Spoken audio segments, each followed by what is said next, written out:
let you know, and those of you who have been following high-speed rail and this board for the last 3 or 4 years will recognize that we've suffered a large loss on the High-Speed Rail Authority, both the project and our board. Shortly after our last meeting, one of our members who has devoted much of his public life, or his life, to public service, has chosen to take a position which causes a conflict with being on this board. He is now the CEO and general manager of the San Mateo Transit District, Samtrams, and the Transit Authority. And as you're probably well aware, that is also one of his responsibilities is Caltrain. During the time that he was a colleague of ours, and I think that all of us will continue to think of him as a colleague, he was critically important, both in terms of the time he devoted and the job that he had done in the success that we've achieved and where we are today. His presence on this board is missed already, and I'm sure will be as time goes by, but he will expect the most of us, and I'm sure we'll deliver in ensuring the success of this project. First, we'd like to open with Jim Hartnett. Thank you very much, Mr. Vice Chair. Board members, it's unusual for me to be standing before you. I'm a little disappointed that I've been gone for now just a month and you can't all sit together anymore. I did expect more of you. Serving with you in the mission of high-speed rail has been one of the great privileges of my career. I believe in high-speed rail. I believe in what it means to our state and our country. I am very proud that I was able to play a small part in shaping the future of high-speed rail together with you. The boards of the past and of the present for high-speed rail have stayed the course, have exhibited remarkable vision, a degree of flexibility that's required to accomplish the mission that is extremely laudable. And one of the things that I will miss most of all beyond working on the mission is the personal relations that I've built through the 4 years that I had the privilege to serve on the board. It is such a hardworking, dedicated group of wonderful individuals that I will never forget. I'll always be happy that I had the shared experience with. And in my new position, I will endeavor to also shape the future of transportation in one of the most important regions, not just in our state, but in our country. As you know from the Bay Area Council reports and others, we're in this region of California blessed with an abundance of economic activity that is also dependent upon a really good transportation system, not just in our cities, but in our region and in our state. And high-speed rail is an important part of the transportation infrastructure, not just for the state, but for our specific region here as well. I look forward to working together with you in my new position as we continue to shape the future of transportation in this region and in this state. And you will always have my great thanks and my personal warmth and affection. Thank you for allowing me to speak today and for your friendship. And I look forward to the hard work to come in accomplishing our respective missions. Thank you all very much. Thank you, John.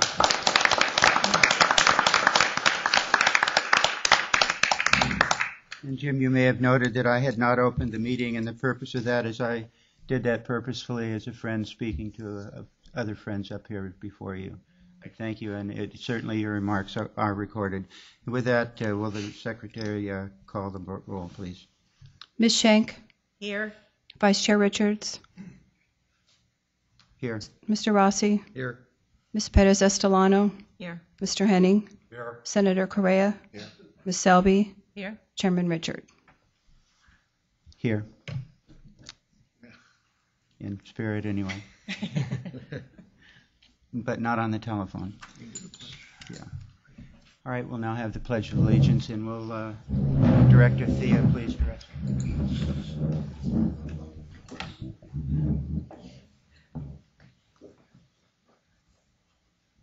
Pledge allegiance to the flag of the United States of America and to the republic for which it stands, one nation, under God, indivisible, with liberty and justice for all.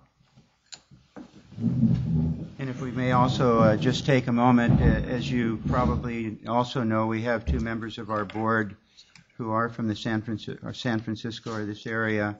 Director Thea would like to just make a couple comments welcoming us and you to San Francisco. Thank you, Vice Chair Richards. I am very excited to be here today in San Francisco, not only because it was a 5-minute walk from my office, which was fantastic, but also because I don't believe that we get a chance to come to San Francisco that often. And of the places in California that are, sort of pro or against high-speed rail, I would have to say, as a citizen and a voter in San Francisco, we are very clearly pro high-speed rail here. So it's really wonderful to be able to welcome my fellow board members to San Francisco and to say thank you for all of you for being here.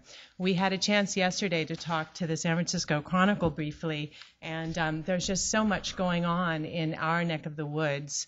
Among other things, we have, of course, 2 RFPs out, one for design build and another RFP going out for the cars that we will be using.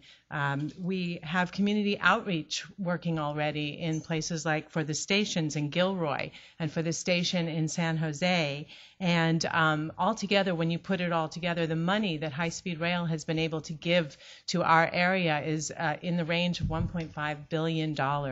And those are monies that are going to connectivity projects. Those aren't just high-speed rail. It's for the electrification of Caltrain, which CEO Hartnett is well aware of, and it is for BART, it is for the Central Subway, it is for all sorts of different kinds of projects. And so I hope you will join me in welcoming the board to San Francisco and showing our warm San Francisco selves, and we look forward to this meeting. Thank you so much. Thank you, Director Thea. Selby.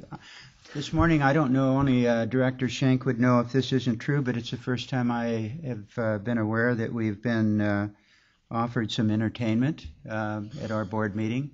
Our first speakers this morning are Jack London George and the Choo Choo Boys.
Jack, London, George, and the Choo Choo Boys.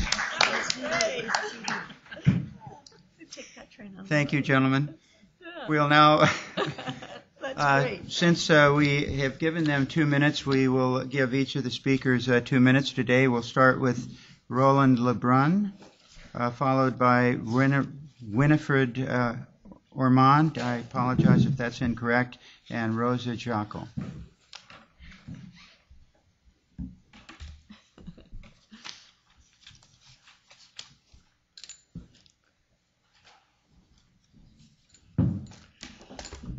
Good morning, directors. So since we get an extra 30 seconds, I'd like to start with something pleasant, and unfortunately I got to close off with something less pleasant.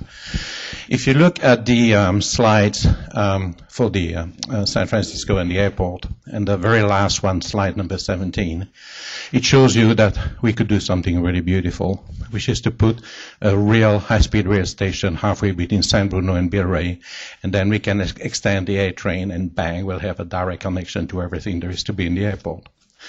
Another thing that you may consider, which is what we're going to do in London, when you come off from Brisbane, instead of taking this curve on the 101, you can have a straight shot to the airport. Now you've connected Transbay to the airport in 10 minutes. And then start thinking London, why would you stop there? You can actually carry on. Your next stop's going to be Foster City. Guess what's there? That's Oracle.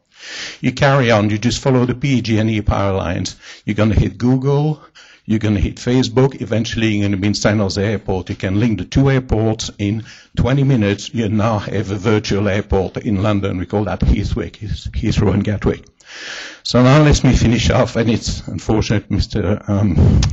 Richards is not here, because he and I have been communicating on this extensively over the last couple of years, and all our correspondence is here. So, Mr. Richard told me that the board would be looking at international systems for guidance and best practices. And I unfortunately assume that this would include shared load level platforms similar to those found in European blended systems. So unfortunately, your staff and consultants did not read Mr. Richards' letter. So I wrote to you again last October to share concern about emerging issues with compatible platform heights. I never received a reply, so I spent last Christmas writing another letter that explained how European regulations ensure that a French low-floor double-decker train can share platforms with an Italian high-speed train. 20 seconds. The final straw was last week, Caltrain announcement. I had agreed with your technical staff to remove nearly 200 seats per train to accommodate an extra set of doors for different platform heights. In closing, the authority has now closed the bridge too far. And unless things change in the next couple of months, I'm going to leave you with two alternatives. First, I and others will start lobbying for legislation that will confine your activities to sections of tracks capable of sustained speeds in excess of 150 miles an hour. And second, we will defund the entire project and get the job done ourselves. Thank you very much. Thank you, Mr. Lebrun. Winifred Ormond. Ament, thank you. Thank you. And then Rosa Jockel, followed by Ross Browning. Thank you for this opportunity. I wasn't expecting to be called, so I apologize for my clumsiness. I belong to the Unitarian Universalist Church of San Mateo, and if you know anything about Unitarians, we tend to be very progressive, and this year we are undertaking a project to leave a smaller carbon footprint on the planet. And we would like to know what we can do to facilitate this project, because we don't believe that the planet is served by putting down more asphalt. And if you look at Europe and a lot of the Asian countries, high-speed rail is definitely the way to go. I was a Pan Am stewardess. I can tell you that flying isn't getting more comfortable. And I think I know our congregation would love to take the train, have more train travel available. So we would like to know how we can help in this. Thank you very much. Thank you, Ms. Amon. Rosie Jockel, followed by Ross Browning and Helen Sullivan.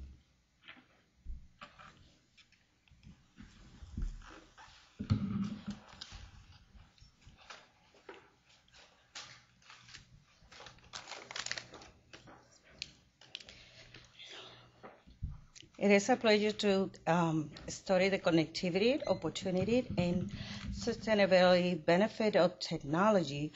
We have 51 years to set the record overseas. So why don't we have it here now? Three barriers. The first, the party versus the people. While 88% of Americans support high-speed rail, it has become the #1 target of one party due to inclusion to the other party economic stimulus package. Second is the Koch brother exposure. U.S. energy analyst Greg McDonald observed that fossil fuel and automobile industry combined and outspend rail and renewable alternative 100 to 1 in media campaign and legal bravery. We now know who is heavily funding the opposing political party. Third is observing defense spending at $600.4 billion annually. The U.S. spent the same at the next rank, 14 nations combined. The U.S. High-Speed Rail Association advocates for $20 billion annually investment in nationwide high-speed rail network. This is only 12 days worth of defense spending. Effectively balancing the communication of benefit of the barrier will help move this project forward. Thank you. Thank you very much.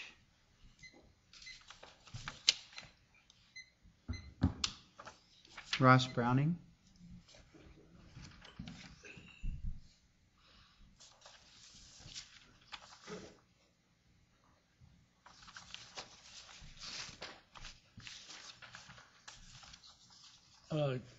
Good morning, Mr. Vice Chairman and members of the board. Since Chairman Richards isn't here, the statement that I was going to read, I'm going to paraphrase. In fact, I'm going to paraphrase two documents here.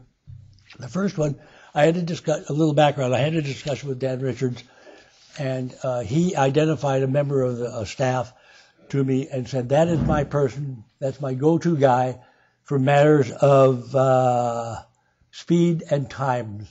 That's okay. So I talked to this gentleman several times, and over a month we had several conversations, and we got into a discussion about me not believing that they could make San Francisco to San Jose segment in 30 minutes with the current level of Caltrain service on the peninsula. He admitted that there were in fact studies that had been done. Up to this point he's been telling me no studies had been done. Now all of a sudden he admits that they have been done, but that he couldn't share them with me as they belong to the authority. Well, I got home and I was going through a few papers on my desk, and I came across a Dan Richards statement that said no speed studies had been done or were available. Well, which is it, Dan? They either exist or they don't. You've either got them or you haven't. You can't have it both ways. And I went on to ask him for a copy of those statements. I have another document here to Mr. I'll paraphrase the heck out of this one.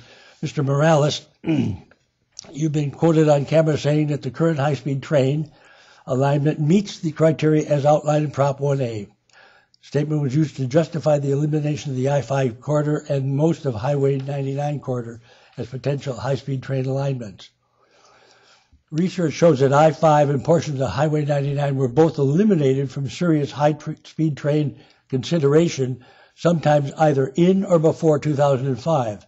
But in any case, well before the arrival of Prop 1A in 2008, and also your arrival as CEO in 2012. I go on to ask that I would formally requesting a certain amount of documents, any studies, reports, papers, memos, notes, slideshows, or other video presentations that were made or used in the determination that the current high-speed train alignment through cities, schools, churches, hospitals, medical facilities, police and fire stations, playgrounds, museums, historic sites, offices, municipal buildings, parks, rural roads, farms, homes, churches, dairies, water discharge basins, wastewater ponding sites, veterinarian facilities, and animal treatment and disposal facilities were superior to any of those existing transportation corridors that were not elected.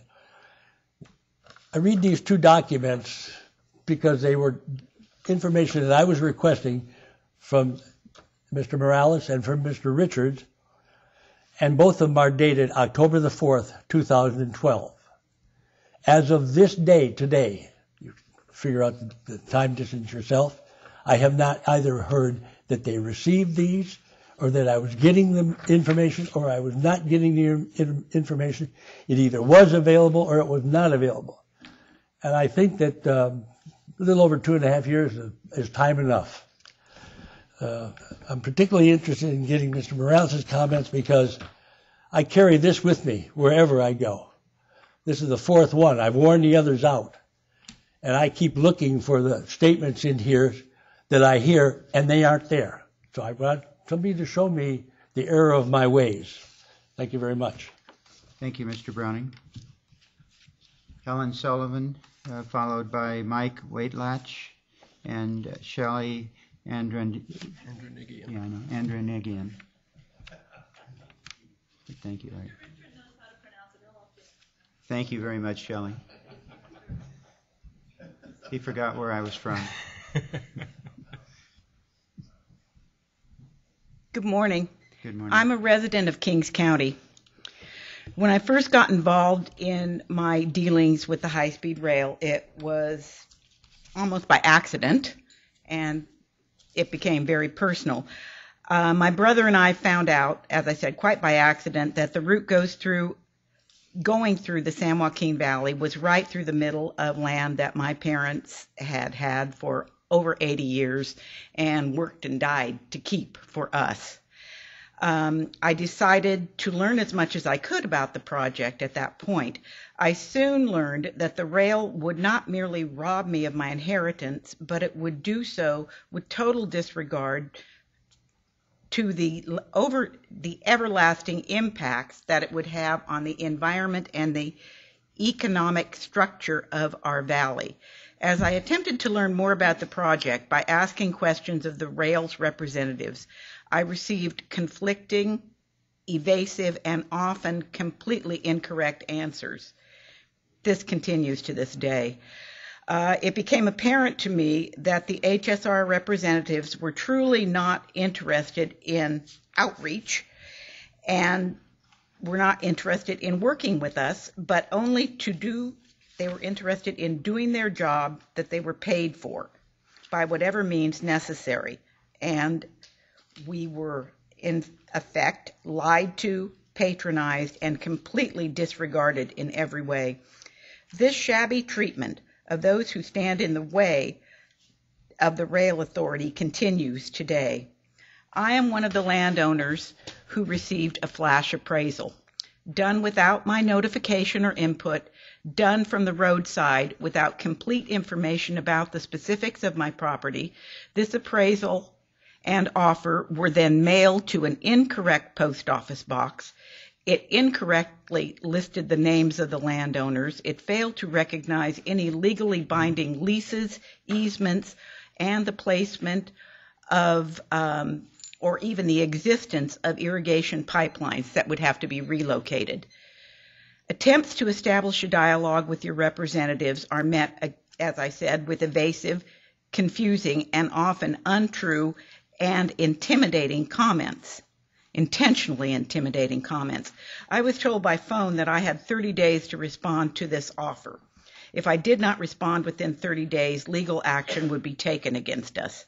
Mind you, that is nowhere in writing in that 1.5-inch thick document that I received in the mail. This apparently was a thinly veiled attempt to intimidate me into cooperating. It didn't work. This whole process is being done wrong. We are the citizens and the taxpayers of California, and we will ultimately end up paying for this train. We deserve and we demand to be treated with respect and honesty. Thank you. Thank you, Ms. Sullivan. Mike Whitlatch.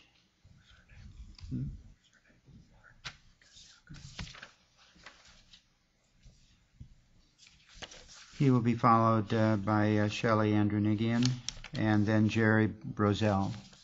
Good morning. Mike Willach, Corcoran, Kings County. I'm a guy got a little emotional last time. Told you about my wife and my house and so forth. I just want to thank you for some of the board members that came up and gave me condolences about my wife. I thank you for that part. Told me their stories. But what I really came here today, I'm just a working guy. Took a couple of days off. Got to do this, losing wages. My house, I've told you the story before, but your last board meeting, you told Diane Gomez to give you guys all the good, bad, and ugly. After the meeting, she came to me, give me her card. I will contact you. Or contact me, she said.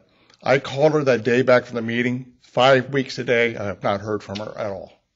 No contact at all. And my biggest thing was telling her or telling them that I haven't appraised her, but I've had never the relocation people contact me or anything at all. And I talked to an agent this week because I finally got my appraisal back. Bad appraisal, typos in it. They had the acreage wrong, house room size wrong in one part, the other part. I told the guy, I just want to be treated like everybody else. A lot of us, as you just heard, are not being treated like everybody else. It's not rudely at all, but there's something going on that people aren't getting organized in their thoughts or lines and so forth. I hope I'm not an exotic speaker here and I have it all this typed out. Excuse me, my notes here. Also, a question, I'm going to skip one thing. Question last board meeting, there was a comment about, and my house has been condemned to noise, but there's comments from other people in our group that how many feet away do they have to be from center line of the tracks to be down, and I don't know if there's any answer on that at all yet.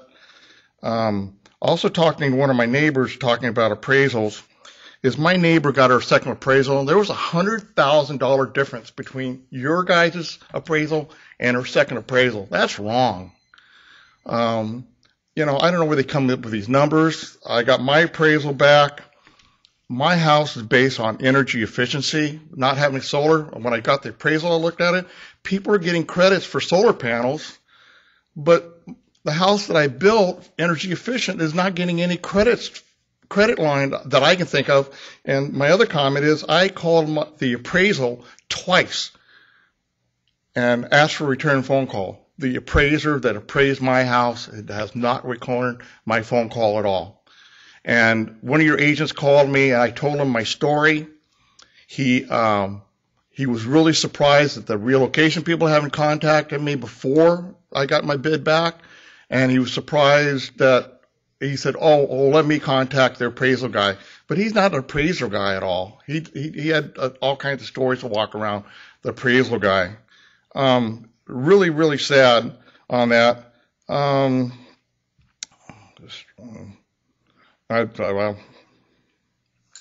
Talking neighbor, outside. She had an appraisal. She had a senior construction people there.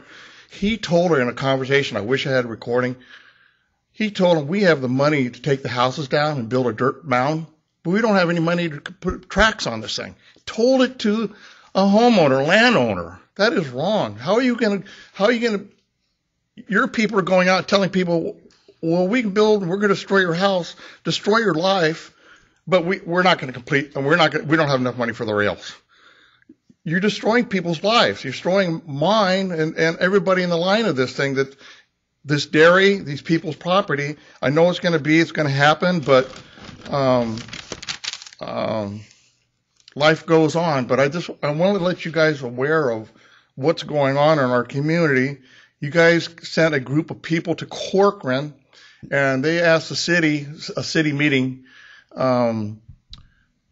about if there was any place to put us in the city. The city came back and said, no, we do have not any property at all. Mr. Waitler, if you wouldn't mind, could you kind of draw this to a close? I'm sorry. Okay. No, it's quite all right. This is real quick. Your comments are important to us, as were okay. I'll get out of here. Okay. But there's no property in Corcoran. Corcoran recommended them making a subdivision for us. Said we can't do that at all. Okay. We cannot. I have to move now. Why do you have a limit of 50 miles? Okay. And then my last 1 second, is that from I understand from another person's getting their land taken, the moving companies have told you guys, we will not finance you guys at all. You have the homeowners, we have to pay for it, and that and they will reimburse us. That's wrong too. Thank you. All right, thank you, sir. The comments with regards to the appraisal process are certainly noted. I watch our CEO taking notes. When we say that we're going to do something, it's our intention to follow up, and I'm sure that that will be the intent here. The process is so regulated by law. What we want you to know is and understand exactly what your rights are. And so the idea of a difference between one appraisal or another is what happens in the appraisal process, but that's why it's so important that we pay for and you have the right to get a second appraisal. That's the way the system works, and that helps to ensure that you get the most amount of money for your property. But again, it has to be supported by the concurrence of appraisal. Anyway, thank you very much. Thank you. Shelley Andronigian, please. Thank you. And followed by Jerry Brazel and Alan Scott. I hope Mr. Richard is doing well. And good morning. You. We'll pass on your good wishes. Thank you. Okay. Acting Chair Mr. Richards, CEO Morales, and members of the board. And welcome, Mr. Correa. Good morning. Good morning. My name is Shelley Andronigian, and I address you today as the granddaughter of Armenian immigrants who came to America over 100 years ago. Not everyone from our family made it out of Armenia alive. My mom's dad's younger brother was murdered while at Euphrates College in Karpet, Armenia. My dad's paternal grandfather was murdered in the late 1800s while on the way home from milling wheat for bread.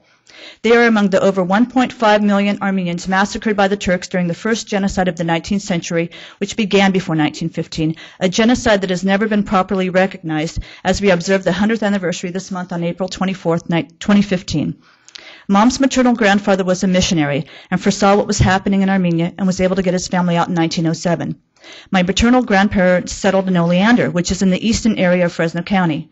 In the early 1930s, my maternal grandfather was taken out of his modest home there in the middle of the night and forced to sign an agreement for his raisins. The local company's logo is of a bonneted brunette.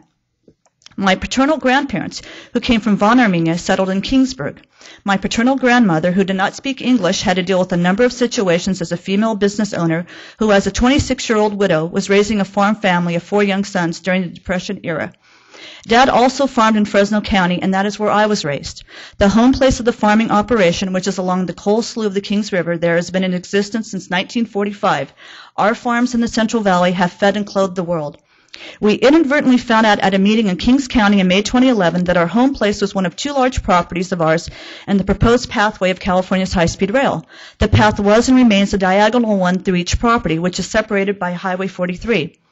These properties were flash appraised last year by those who represent the California High-Speed Rail Authority. Our property that we started farming in 1987 and is adjacent to Highway 43 was the first to be flash appraised. We met with the team that did so and had them do an appraisal on this property with us, the landowner, present in December during the holidays. You should need to have an attorney and accountability group members also present to assure everyone acts civilly. The home place property was to have an appraisal with the same team and us present in late March. However, the right-of-way team changed. The right-of-way team that flash appraised our properties last year was replaced with a new team sometime earlier this year. No one has given us a straight answer as to when. Meantime, our home place property that has fed and clothed the world the past 7 decades and was scheduled for an appraisal that included us, the landowner, ended up on the State Public Works Board agenda in late March. We were wrongly placed on the Resolution of Necessity, RON, agenda, and as of this date are not exactly sure who placed us on the fast track, pun intended, to eminent domain. I have good reason to believe it was the overzealous right-of-way team who had been replaced by the new right-of-way team, but have no proof. I just know our family and others in the pathway have had to continue to deal with shenanigans at every step of the way, and many continue to be mistreated by those who represent the rail authority. We are currently working with the new right-of-way team and everyone's schedule to have their appraisal with us included scheduled for May before harvest begins. The run for our home place was rightfully pulled, which kept us off the path to eminent domain, at least for the time being. There were a total of 5 properties pulled from the 43 parcels on the agenda that were ronned at the State Public Works Board this past Friday, April 10, 2015 in Sacramento. How many other impacted properties that were also flash appraised should have been rightfully pulled that day and in the months prior, especially since the authority has been coordinating with the State Public Works Board to acquire property that includes properties that have been flash appraised before presented to the State Public Works Board. Our family and those who remain on proposed paths of the California High-Speed Rail, including many in the neighborhood of Easton in Fresno County where my maternal grandparents settled after arriving here over a century ago from Armenia and where my mom was raised, must be treated with respect by being included in the process. Thus far, this has not been the experience for many despite repeated requests and assurances. I leave you with an excerpt of a speech I made before the board on September 10, 2013 in Sacramento. I kindly ask each of you as authority board members, chairman and CEO included, and everyone else affiliated with the California High-Speed Rail project to start treating all in the proposed pathways with respect. Please stop taking advantage of everyone, especially those whose first language is not English. It may have worked nearly, it may have worked nearly 100 years ago, but this is the 21st century. Bullying, lying to, and trying to cheat those in the proposed paths of the California High-Speed Rail to make the largest flawed infrastructure project in the world happen at any cost confirms the desperation of those at every level who are involved. It's time to wipe the slate clean. Wipe the slate clean. You'll earn the respect of everyone, including yourself. Thank you and safe travels. And I'm here to speak on behalf of those who are not able to speak. And I have copies for everyone. Thank you very much for your time. For our transcriber, do you need, would you like a copy of what she's just stated? Can you leave a copy for the transcriber? Thank you. And this is my speech from September 2013. I want everyone to have. Thank you very much. Next is Okay, thank you and good morning. Jerry Brazel. Thank you, Mr. Brazel. My comments are in reference to item 5 on today's agenda, high-speed rail and the San Francisco airport. If adjustments aren't made with the BART system, then the northbound high-speed rail stop at Millbrae connecting to the San Francisco airport will be worthless. I'll tell you why.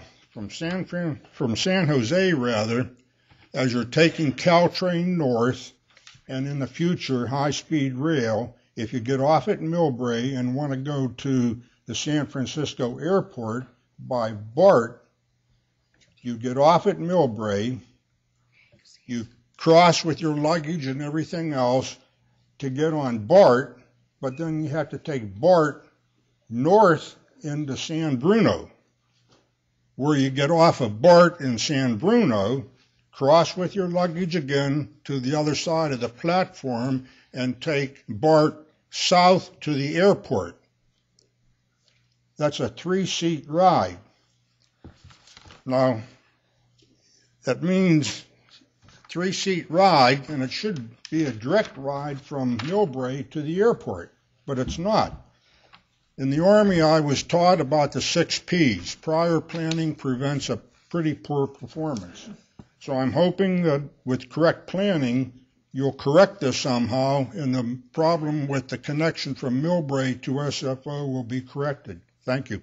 Thank you, Mr. Brazel. Alan Scott, followed by Diana Lacombe and Lee Cunningham.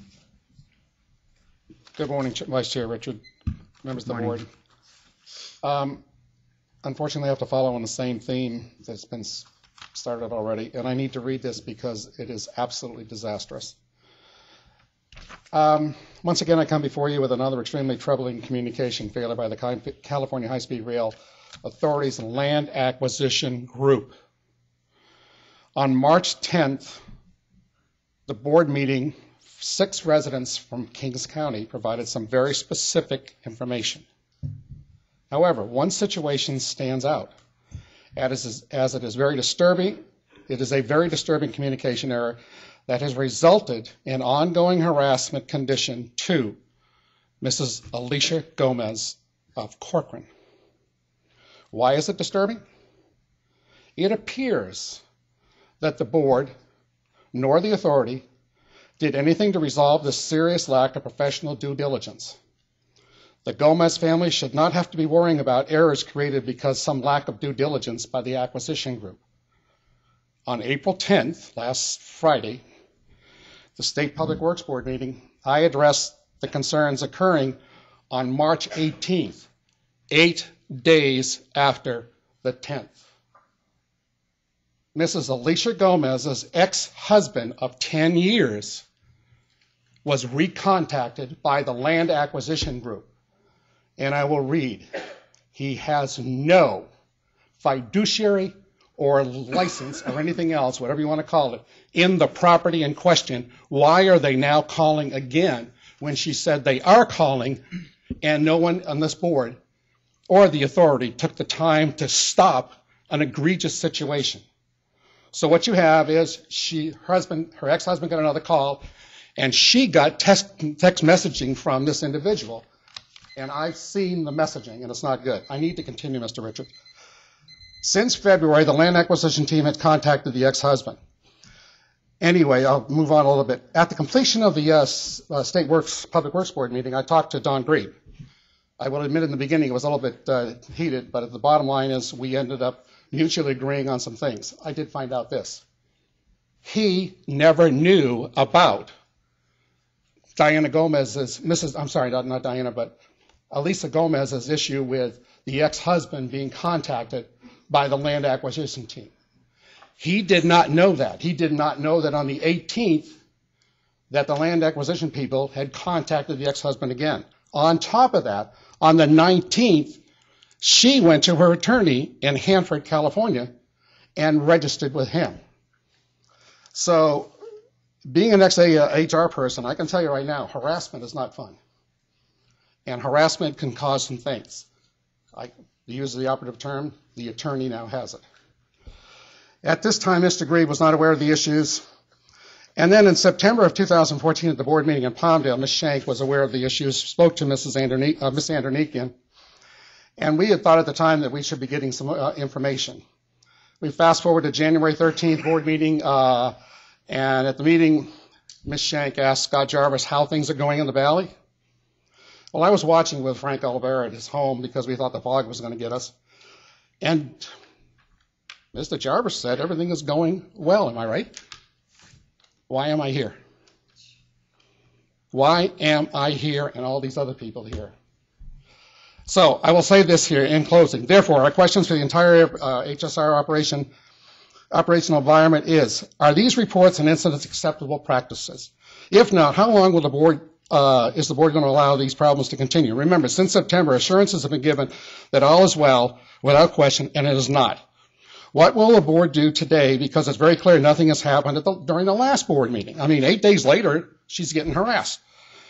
Is the board going to do anything to ensure that the land acquisition process, regardless of what part shall be professional, or regardless of what part shall be professional, within bounds of existing California law and codes, and in closing will include competent due diligence that shall be accomplished prior to any contact you may have landowners? I thank you very much, and I am providing a copy to you folks. Thank you, Mr. Scott. Diana Lacombe, followed by Lee Cunningham, and our final speaker is David Cameron. Good morning, Vice Chair Richards, members of the board, Mr. Morales. 2 items I wanted to discuss with you today. I noticed that you're having certification workshops, I believe in Bakersfield and Fresno. I'd like to recommend a couple of things. One is that you add the DBE certification as well, the Disadvantaged Business Enterprise. Add that to the certifications as well. The other is that we have mentioned to this board and recommended to this board that a separate certification process needs to be established in order to use these federal funds. And we also said that BART, in order to use these funds, set up its own certification process, something which this body can actually do. Join with them instead of just reopening or duplicating what they're doing. So I think that's very important. If you don't feel that you need to have this separate certification, it would be great to have something in writing from FRA and from, the high-speed rail. But I think that needs to be looked at. The second item is the Small Business Participation and Jobs Report. I know we got the first quarter report for 2014 and 15, And then we got July through September 30th, 2014, and which was released in December 19th of 2014. What happened to the second quarter report? Am I the only one that knows there was one missing, or was it supposed to be included, somewhere else? I'm not sure about that. The last report that you did set out was in March 2015, but that only went till the end of 2014. So that's my question. Is there another report I haven't seen? Thank you. All right, we'll look into that. Thank you, Ms. Lacombe. Lee Cunningham and then David Cameron. My name is Lee Cunningham, and I am the president of Women Construction Owners and Executives, a national organization that luckily has an MOU with the California High-Speed Rail. I'm here today to thank the board and thank Chairman Richards for having flown back to D.C. about a year ago and signed an MOU with us, which hit national press for us and for you at that time. Since that occurrence, we have flown your job, your request for proposal and your job openings to over 40,000 people. We do that on a monthly basis. We also now have established a liaison with every congressional district in the nation so that your logo appears there, given all of your work that goes also out in our newsletters. I also am a member of the High-Speed Rail Advisory Council. And I need to tell you, I own a steel company. I sell steel. I'm a small business owner.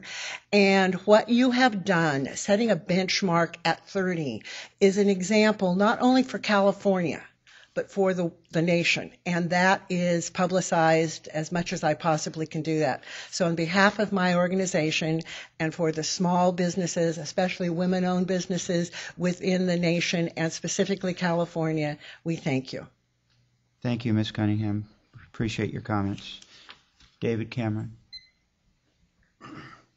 Hello, I'm David Cameron, and I'm assistant to the director of the Teamsters Rail Conference in Washington, D.C., and we represent locomotive engineers and maintenance way guys. I think it's quite remarkable how far this current board has come, and Jim, if Jim is still around, in moving this project forward. And I think we've seen it here today that the folks here who are complaining about the process are complaining about the process, not the system. We're not seeing people come forward and wanting to stop this system, and I know that this board is listening conscientiously to these people's concerns, because I'm sure we all feel it if we were in their position, owning a home or owning land, and it needs to be dealt with conscientiously. Facts are stubborn things, and successful economies depend on an efficient and effective transportation system. We have a growing population. We have airports at capacity. We can't pour concrete fast enough to keep up with growth. Doing so would cost 2 or 3 times as much as building this high-speed rail system. And we have, for those who have talked about the environment, the worst air not in California. We have the worst air in the nation in the Central Valley. This system is going to be a boon for the economic growth of the Central Valley and for the environmental conditions in the Central Valley. And I just wanted to take a moment to come up here and thank all of you for your work, and I look forward to working with you continuing into the future. Thank you. Thank you, Mr. Cameron. That's the end of our public comments. We'll now move on to our agenda items. Item number 1 is the consideration and approval of our board meeting minutes from March the 10th. So moved. By Director Second. Rossi. Is there a second? Second. Director Schenk. Call the roll, please. Director Schenk, Yes. Director Rossi, Yes. Director Perez Estelano, Yes. Director Henning, Yes. Director Correa, Yes. Director Selby, Yes. Acting Chair Richards. Yes. Thank you. Item number 2, informational presentation from the EPA with Mr. Jared Blumenfeld.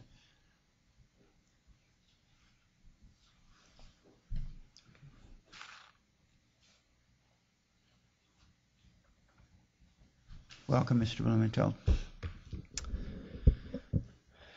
Thank you, Vice Chair Richards and other board members. I'm the Regional Administrator for the United States Environmental Protection Agency, and we really appreciate the opportunity to speak today. I want to start off by thanking Jeff Morales. Jeff has been a great partner with us on this incredibly complicated project, and also Mark McLaughlin, who's the Director of Environmental Services. Also want to take this opportunity to thank our partner, the Federal Railroad Administration.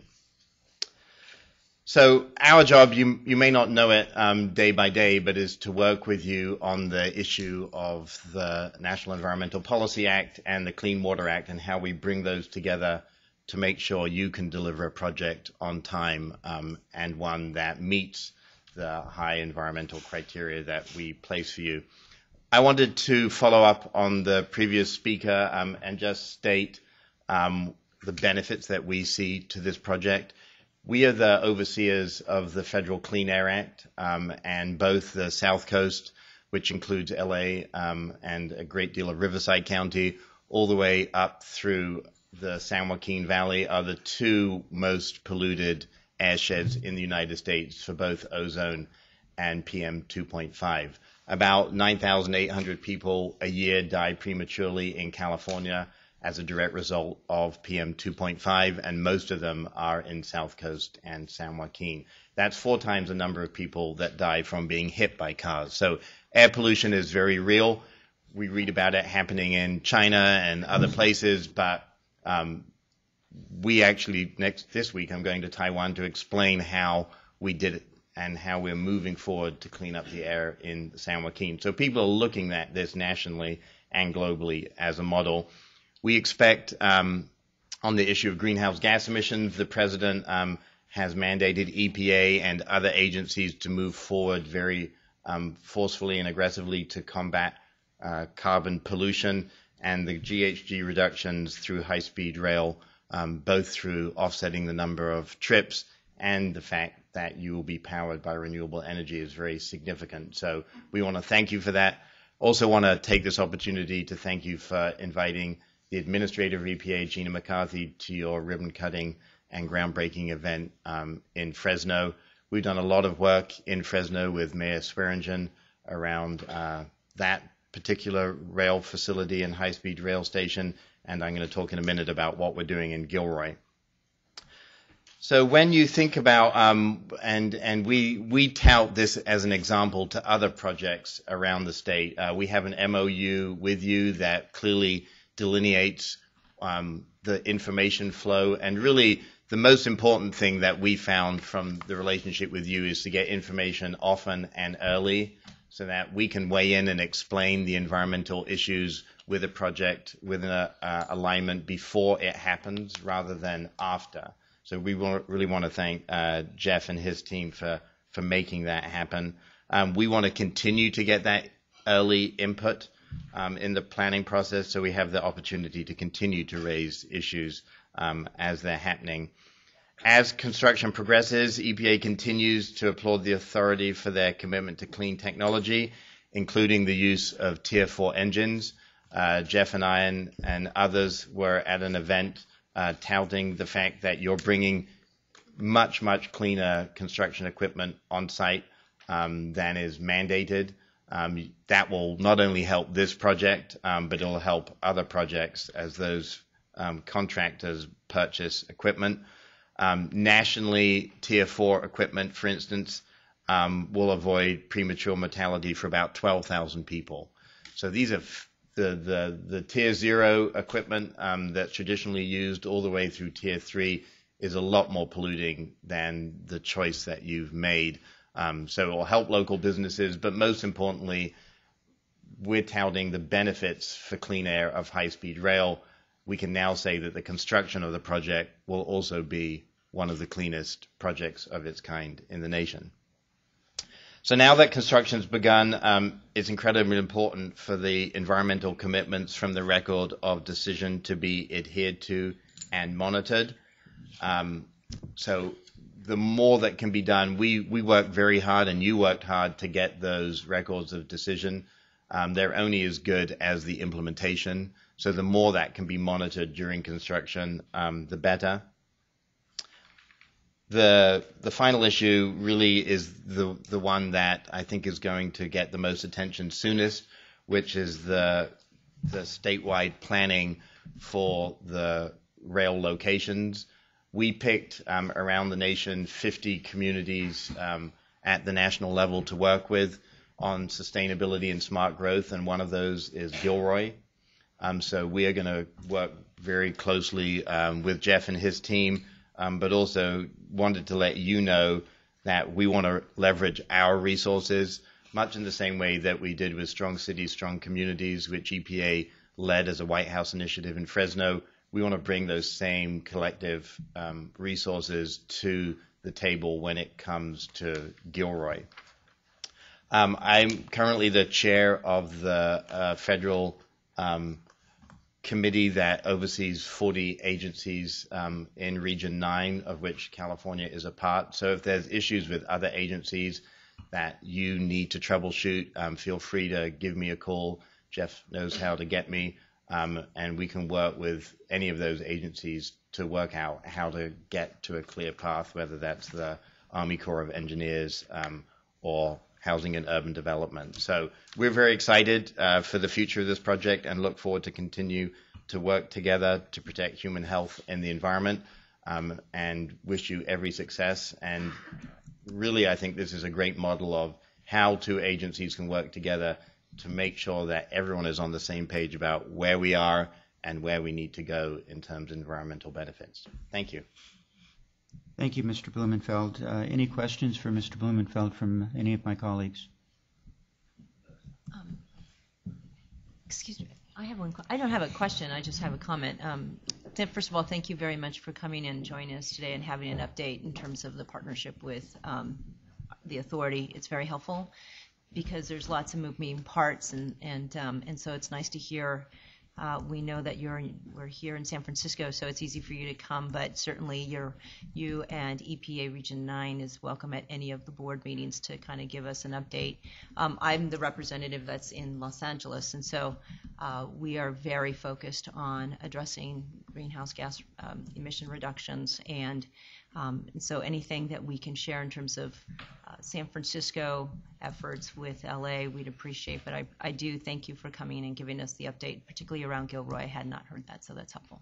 Thank you. Thank you.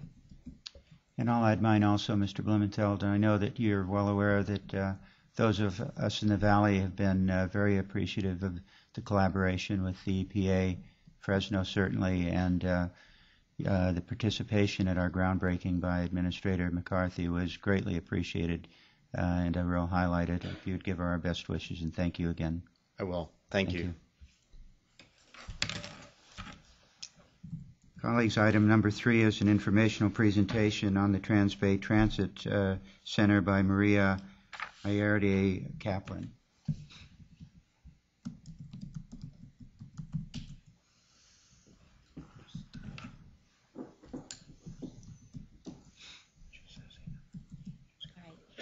Good morning, directors. I am Maria Ayerde Kaplan, Executive Director of the Trans-Bay Joint Powers Authority. I'd like to thank you very much for the opportunity to speak today, and I would like to join Director Selvey in issuing a very warm welcome to our beautiful city.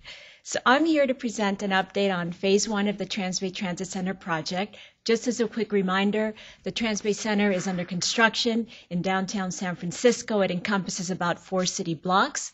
The station, once completed, will accommodate all of the 11 different transit systems in the Bay Area, including the East Bay, the Marin, San Francisco, the Peninsula, as well as the South Bay. We'll also be accommodating Greyhound, Amtrak shuttle buses, as well as Caltrain, and of course, high-speed rail. So the last time I was before you was about almost 5 years ago, and this is what we had then. We had the old Trans-Bay Terminal, we had a lot of land that was underutilized, and we had a wall of development to the north of Market Street. In a few short years, this is what you're going to see. You're going to see the new transit center with the 5.4-acre park on its roof. You're going to have a ramp that connects directly to the San Francisco-Oakland Bay Bridge. You're going to have a number of towers connecting directly to the station, including the Salesforce Tower, 181 Fremont, another tower, and all of the development you see in this visual here. There are about 19 different buildings under construction right now in this area, all because of the Transbay Center. It's been the catalyst for the growth and development of this new neighborhood. So a few days after I presented to this body, we had our ground break at the old Transbay Terminal. We were joined by then Secretary of Transportation Ray LaHood, our leader Nancy Pelosi, who's been a strong champion of our project, as well as high-speed rail, Senator Boxer, Congressman Miller, and a number of other dignitaries. So we broke ground in 2010. And then shortly thereafter, we commenced excavation, and we were honored when Governor Brown came to our construction site to sign the then historic high-speed rail bond measure. You can see our governor there, also joined by a number of the men and women building the Transbay project. So after that, we completed the excavation of the underground levels. We have about 4 city blocks that we excavated. We put in a very extensive geothermal system, one of the very first in the country for a transit station, and we built out the train platform level. Here you can see the west end blockout walls for phase 2, and you can see the areas where the trains will be coming into the new station. Again, we're designed to accommodate Caltrain as well as high-speed rail. The underground levels will be completely done by this summer, and next summer we'll fill out the top lid. So after that, we were joined by your chairman, Dan Richard, and he single-handedly helped put up the first steel beam on our site. And you see him there also signing the steel beam at our steel ceremony, which took place on November 7th of last year. And we are now installing the structural steel. And if any of you have been to our site, you can see that all the levels of the station are pretty much in view. Here we have a picture of some of our workers out in Oregon and Kansas building the cast nodes. We are a Buy America project, so all of our steel and workmanship is being done in the United States across 20 different states in the country. So here's a rendering for those of you who may not have seen it of the steel structure, the steel insulation at First Street. Again, you can see all the levels, the rooftop park, the bus level, and the lower levels in this view. So by first quarter of 2016, this is how much of the station will be completed. We are on schedule to open phase 1 by the end of 2017. So again, we've completed excavation. We're about done with the below grade structure. We've commenced the superstructure last year in November. We're now moving into finishing up the superstructure and then the exterior enclosures.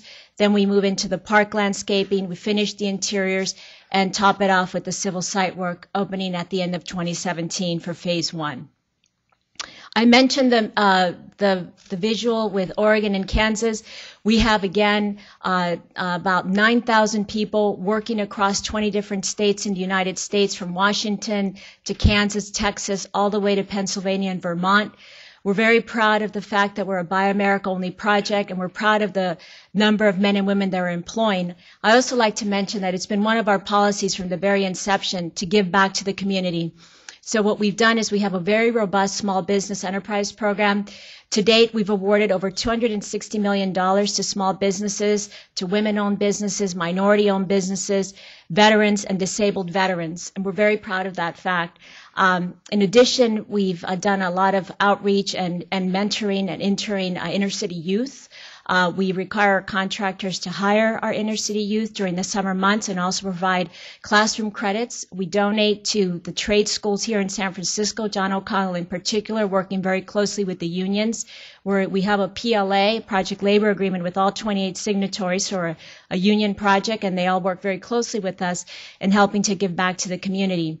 In addition, we're very proud of the fact that we're the first public project to do extensive business outreach for the LGBT community, and that's been modeled at the rest of the country. And this job map here, we've actually been given a lot of kudos by US DOT for putting this together and really highlighting the importance of public infrastructure and funding transportation projects like ours. If you notice, most of the states where the work is taking place are red states.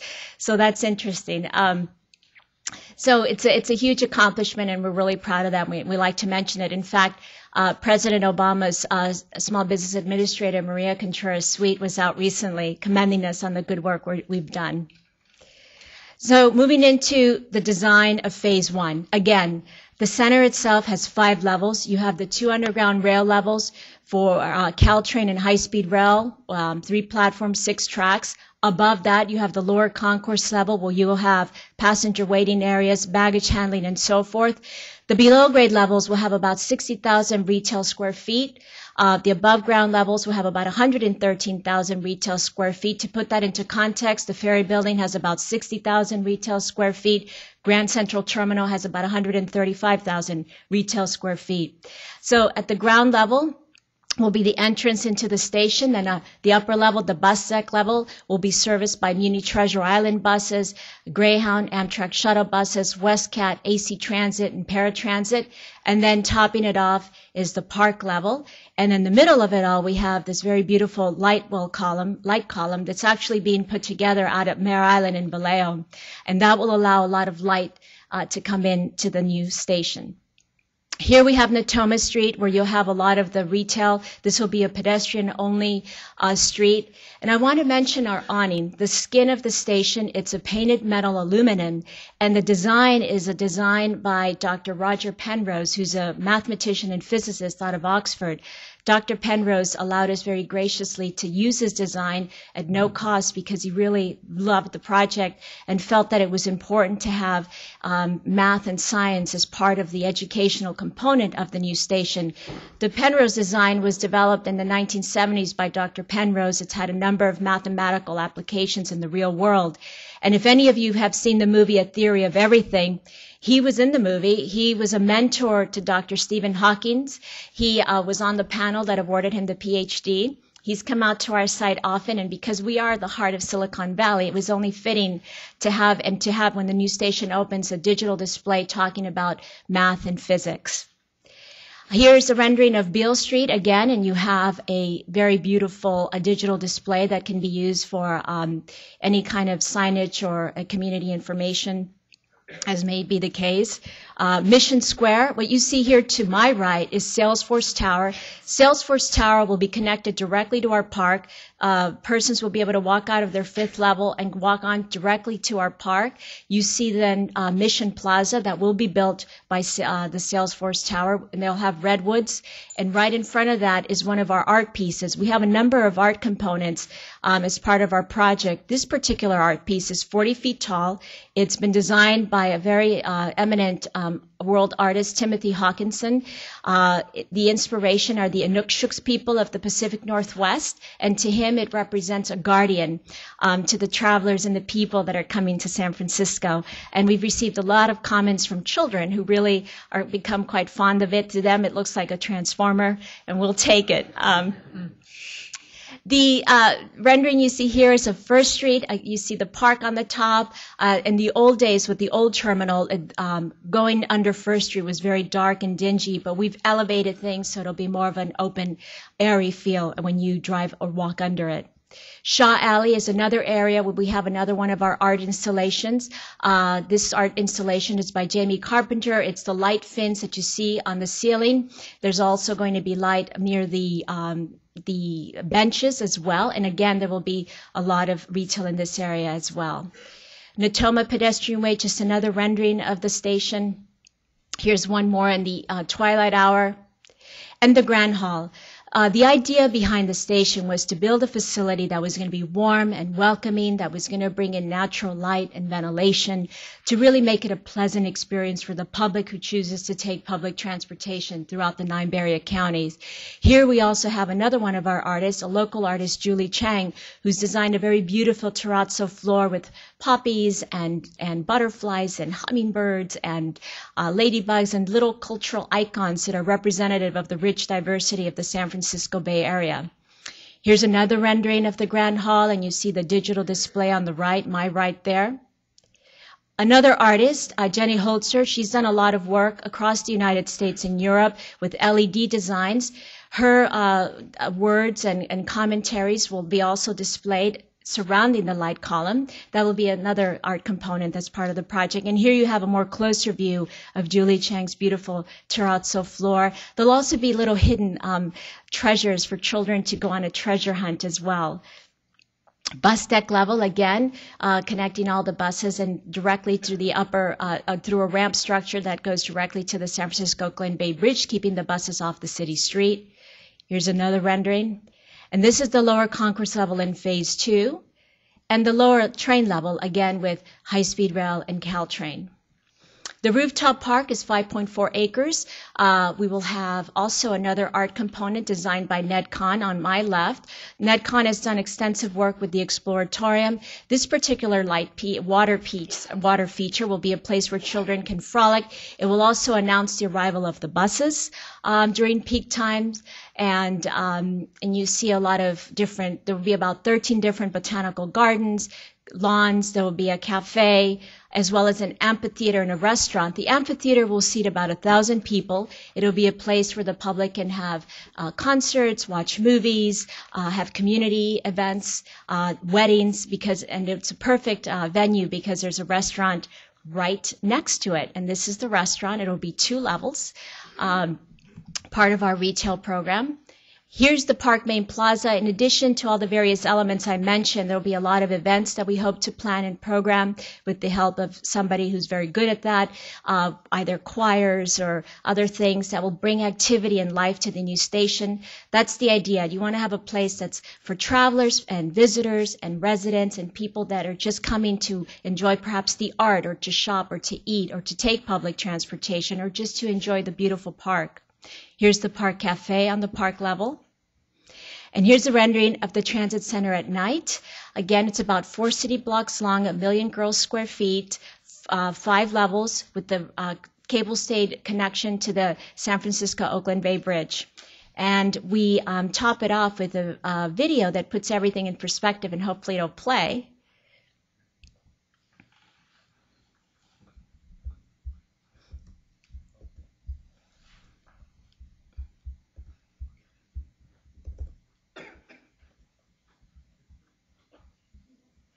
Well, Mike's looking for that. The video shows the new neighborhood, and here it is.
So thank you for your time, and let's get these trains in here as quickly as possible. I'm happy to take any questions.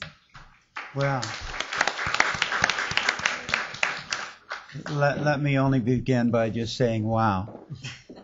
That is truly amazing. Any questions for Mr. Ayerdi Kaplan?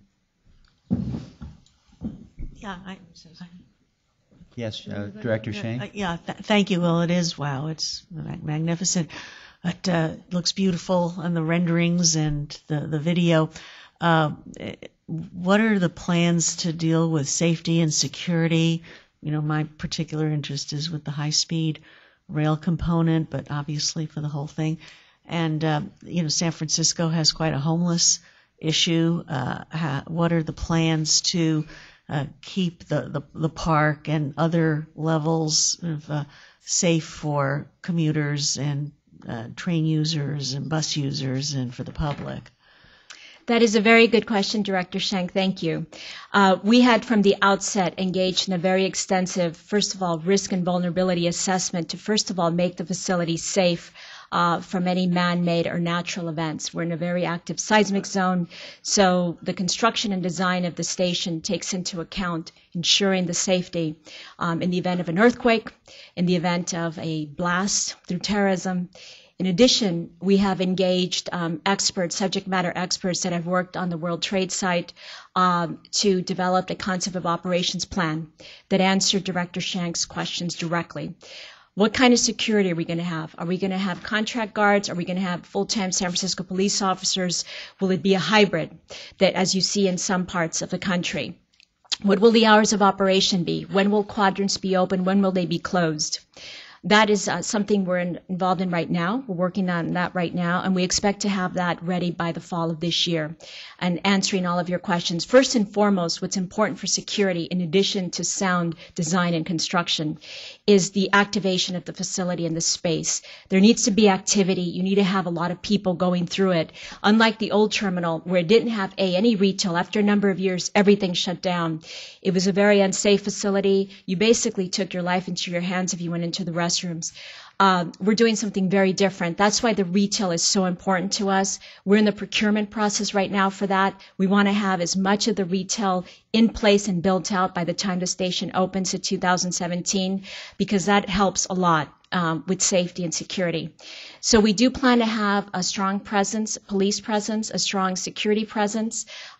We also are working very closely with our neighbors, the towers surrounding the station, and coordinating how we're going to be managing our security. We'll have extensive audio and cameras and surveillance in the facility. And we're also working very closely when the time comes with Caltrain and High Speed Rail on how they would like to see their particular respective areas policed and secured. So this is extremely important to me. It always has been. And I can assure you, working with the experts to answer all of your questions.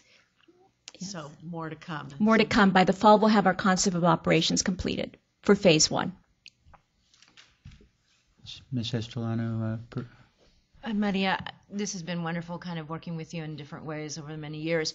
And I just wanted to check in on kind of the rollout of the entire program, because I know that the Transbay Terminal itself was such a kind of the cornerstone. But the other real estate pieces to fill out that entire vision, is that still underway? I know you had to be strategic about the releasing of certain property opportunities to marry, kind of match up with market opportunities. I just want to check in on the real estate, because we're thinking about at Union Station in Los Angeles how to conceive of a development program that benefits on the real estate side. Well, we worked very closely with the City and County of San Francisco, and Mayor Lee was just wonderful in putting together the Transit Center District Plan for this new neighborhood and the upzoning of the various high-rises and towers in exchange for their providing or paying a special tax to Melrose to help fund the infrastructure and the surrounding parks and so forth. We have sold all of our properties with the exception of 2. The one we have not sold is where the current temporary terminal is located. That will be available once we no longer need the site for the buses while the new station's under construction. That is slated to be about 762 new residential units. In addition, it will have a 1-acre park. The second property that we have not yet sold, but we are, and I've said this publicly, if somebody wants to make us an offer, they're welcome to do so. It's a property that will also be connected to our park. It's on Howard Street, and it's adjacent, closer to where the bus ramps are. Those are the only 2 that we have not sold. And what we did throughout the process is we had a very good relationship with first the redevelopment agency and then its successor agency, the Office of Community Investment and Infrastructure. And they, working with us, put out all our RFPs. We never hired a broker. As a public agency, we worked better with our sister agency. And that worked really well for us. And we got really good numbers. And we did, like you said, we waited for the economy to get better. We were originally going to start selling things right around when the markets crashed. So we held off, we pulled back, we waited till things got better, and it was really to our benefit. We sold the Salesforce site for $192 million. That's about close to 1 acre of a site, and we've been doing really well since then, and that's what we're doing. Thank you. Any other questions? Yes, sir. I just wanted to add the comment. Thank you. It's a wonderful addition to San Francisco, and I'm so excited to see it. I love the floor. The floor is really beautiful. That's the first time I've seen it. I had the opportunity, and I can't remember which residential site this is, but this is a site that you are part of that is for formerly homeless people. What's it called? It's The Rene Kazanov Apartments. the Rene Kazanov. So I, with Mayor Lee and others, had the opportunity to go to its opening, and I have to say, I don't know how many properties like that that we've been able to build as a result of Transbay, but I think it's a fantastic thing, and I'm really, really happy that this is continuing. I do have a question, which I don't know if this is in your purview or not, but I'm just wondering if you have any thoughts about the DTX, because obviously the downtown extension from 4th and King to the Transbay is critical. If you have any thoughts on that as from your... Yes, as many of you know, the project, this is what I was talking about, is Phase 1, and that's what we're building, and that opens at the end of 2017. Phase 2, which is what Director Selby is referring to, is extending Caltrain from its current terminus, which currently right now is at 4th and King, 1.3 miles directly into our new station, and building the underground tunnel up 2nd Street that will accommodate both Caltrain and high-speed rail. As I mentioned, the lower deck of the station has 6 tracks, 3 platforms for both Caltrain and high-speed rail. And where we are right now, we are environmentally cleared. The entire project's environmentally cleared. We have completed about 30% of the preliminary engineering for Phase 2. So really funding dependent, depending on whether we went with a design, build, finance, maintain, and operate, or design, bid, build, the cost would be anywhere between $2.5 billion and $3 billion. And that would be starting around 2018. Of course, the longer you wait, the more things cost. And we've got a very robust funding plan. If you would like, we could present it to you right now. And Scott can present that. He's really good at that. So Mike, let's pull that up.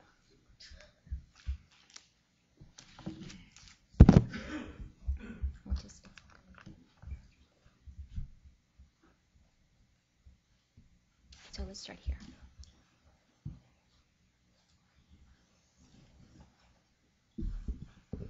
Hi, good morning, directors. My name is Scott Boulay. I'm Legislative Affairs and Community Outreach Manager at TJPA. I'm a little taller than Maria, so let me know if you have trouble hearing me.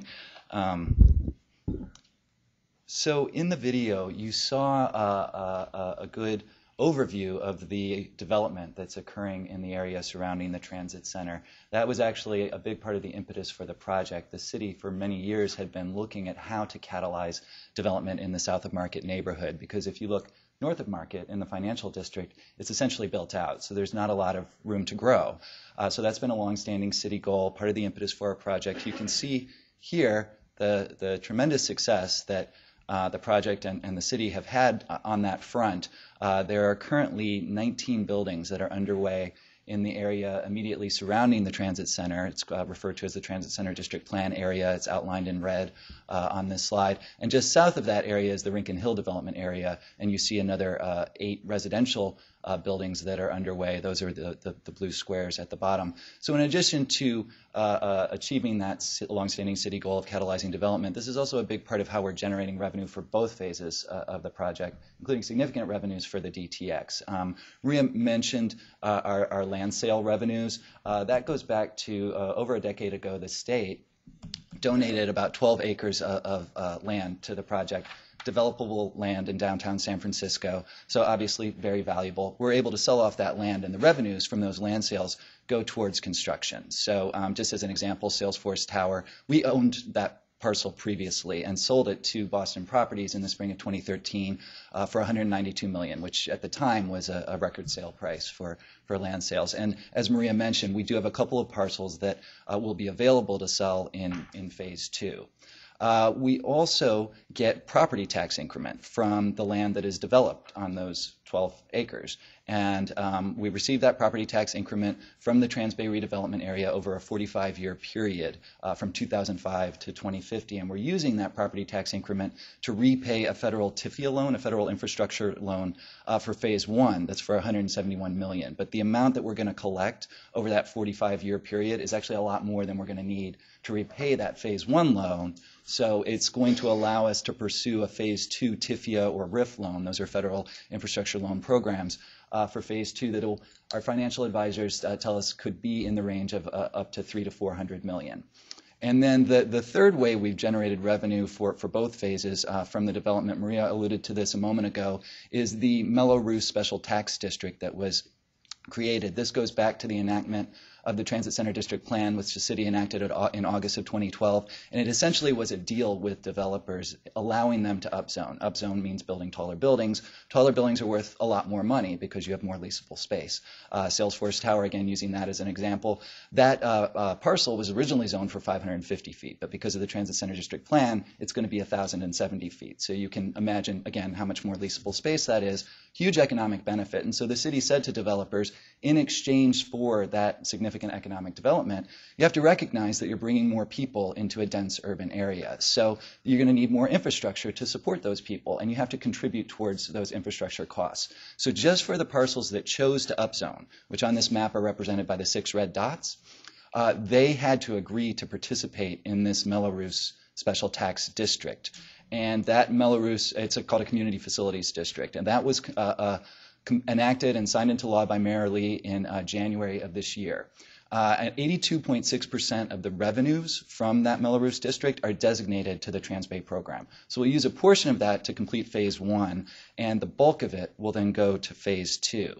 And so you see this is the funding chart that Maria was alluding to that lays out all the funding that we have either already committed or forthcoming for the project. The first 3 lines are various local taxes and bridge tolls that are already committed to the project, totaling about $105 million. The next line, the Melrose Special Tax that I just mentioned.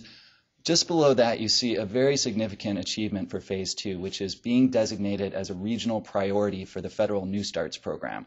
Some of you just working in transportation are probably familiar with New Starts because it's far and away the largest discretionary funding stream that exists for this type of transit expansion. And so in Plan Bay Area, which was enacted by the region in 2013, the DTX was designated as a regional priority for New Starts.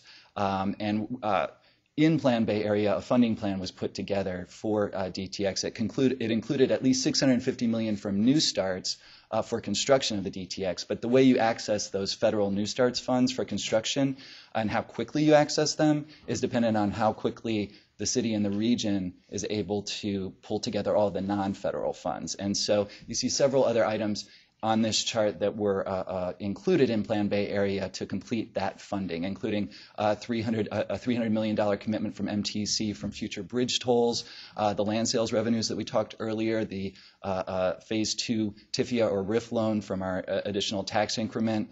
Just below that, the line that says tax increment extension. We have approached the city about potentially extending that redevelopment period, which would not require state legislation or reopening redevelopment. It can be done with local legislation, but allowing us to continue collect those property taxes from 2050 to 2060. And then just below that, you see the line that is probably of greatest interest to this board, which is in Plan Bay Area. It was contemplated that the DTX would receive $557 million over time from future high-speed rail funds. That could come from federal or state future high-speed rail funds. And then $350 million contemplated, again, in Plan Bay Area from future local sales taxes. And then finally, and this is an item that would, years from now, when we're about to open the DTX, we would be bringing back to this board. But going back to our environmental clearance documents, it's been contemplated that we would have some sort of passenger facility charge on tickets for our 2 rail components into the transit center, which Caltrain and, of course, high-speed rail. So small surcharges on those tickets. And so you see in total, we have the potential to generate between about $3.6 billion and $4.2 billion. Our current estimates to construct the DTX using a traditional design bid build approach are about $3 billion. We've been informed by our financial advisors that if we use a P3 approach, a public-private partnership approach, we could reduce that potentially to as low as about $2.6 billion. And that would primarily come from accelerating construction and reducing the timeline and reducing escalation. But under either of those scenarios, we've got the potential for more funds than we would need to actually get a full funding grant agreement for New Starts and begin construction. Thank you very much. That's it? Okay. Ms. Ayeta Kaplan, thank you very much. Good to see you again. Please keep us on your schedule for future updates. Thank you. Thank you very much. Item number 4 today is the economic update from the Bay Area Council. And that's Mr. Jim Wunderman. Welcome, Mr. Wunderman. Good morning. I'm Jim Wunderman, President and CEO of the Bay Area Council. So, Mr. Vice Chair and members of the board, and Mr. Morales, nice to have you here in San Francisco and the Bay Area. And what I was asked to do today is produce a little information about the Bay Area economy, which I think most of you know about, is doing quite well, so I'll try to take you through it quickly. Bay Area Council is a business organization made up of the region's largest employers, mostly private sector, some public sector as well, including Maria's group, and as usual, a great presentation from her, San Francisco Airport, and some other universities and public agencies, but mostly private sector, and we engage in public policy work and on behalf of the region as an advocate and as a group that studies economic impact. So we'll talk a little bit about that today.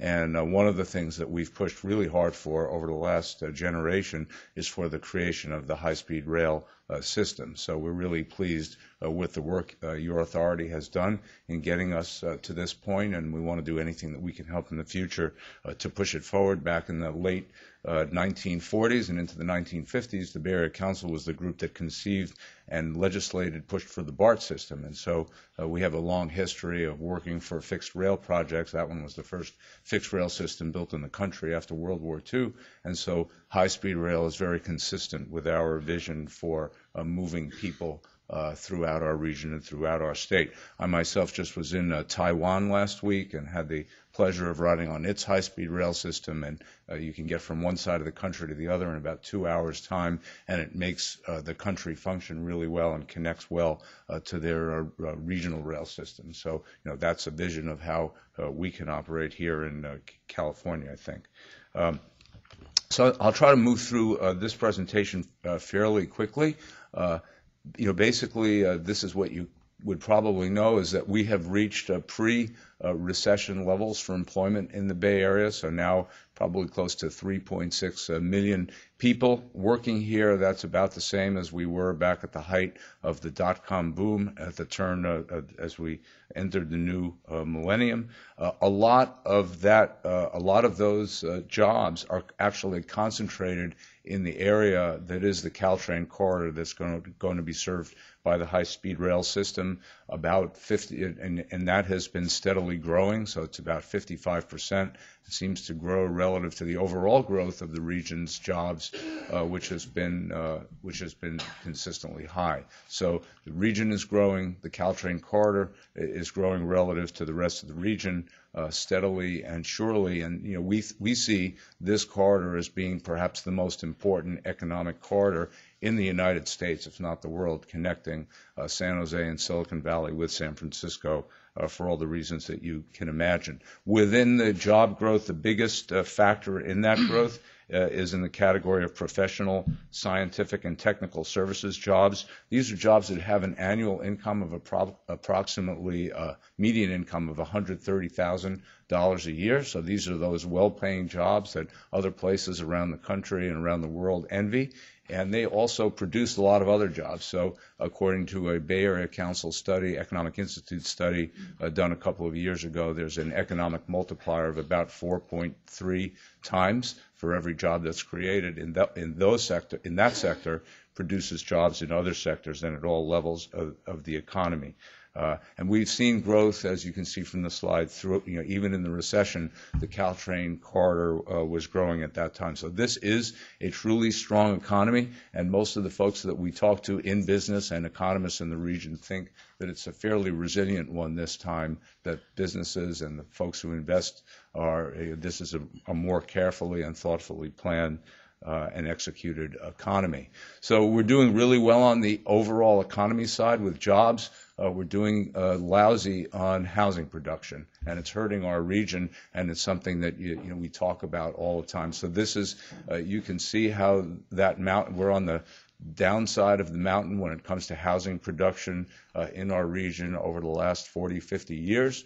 And we do a little bit better, of course, in the hot economies. We produce more units, but we do really poorly in the down times and not so well in the good times.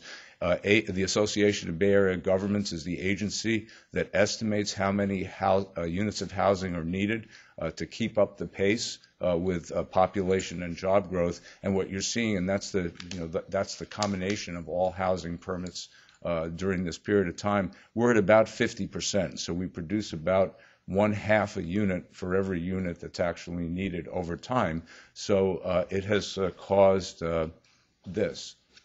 Continually rising home prices and apartment prices as well. So as California's median home prices have grown by over 11% in the last iteration, we've been almost 15%. And it's not particularly sustainable, and it's forcing people and their families to make decisions in their lives which are, they're not really consistent with good social policy. And it's caused a great conversation to take place about what to do about it. One of the things to note is that we have had more production of multifamily units. So we're seeing more apartments produced relative to overall housing, which may mean that more people are moving to city center areas and so forth, which is I think a good sign for the high-speed rail system. So as we have more jobs and we have less housing, the pressure is placed on our transportation systems, and they are choking, as you can see from the slide. We have seen just increased pressure on the systems that we have. Anyone in the area who rides BART or Caltrain, for example, can tell you that a seat is now an almost impossible thing to come by. I'm a BART rider, and it's you sort of hold your breath because you have to, because you only have so much space to stand on the train for a fairly long period of time, and that's causing a lot of concern in the region for how we're able to accommodate this. You may have heard that Caltrain just bought a number of cars from Los Angeles, so they're doing their best to try to accommodate this. BART is putting trains that were out of service back into service, so a lot of rather expensive and to some degree inefficient decisions have to be made in order to do as best as we can to accommodate this.